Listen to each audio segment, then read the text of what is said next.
વાત બનાસકાંઠાની કરીએ, જ્યાં વડગામ તાલુકામાં મેજરપુરાના સરપંચને ફટકારવામાં આવ્યો દંડ, એ પણ ખનીજ ચોરી માટે। મેજરપુરા ગામના સરપંચને 3,22,000નો દંડ ફટકારવામાં આવ્યો।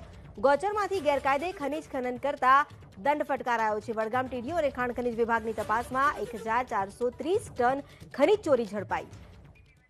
બનાસકાંઠાના વડગામ તાલુકામાં ગોચર જમીનમાંથી ગેરકાયદે ખનીજ ખનન કરવાના કેસમાં સરપંચ સામે પગલાં લેવાયા। મેજરપુરા સરપંચ કીર્તિસિંહ બારડને 3,52,000 રૂપિયાનો દંડ ફટકારવામાં આવ્યો। વડાગામમાં તીડીઓ અને ખાણ ખનીજ વિભાગે પરવાનગી વિના ગોચારમાંથી 1,430 મેટ્રિક ટન ખનીજ ચોરી પકડી હતી, જેના બાદ તપાસ કરતા મેજરપુરા સરપંચ સામે કાર્યવાહી કરવામાં આવી।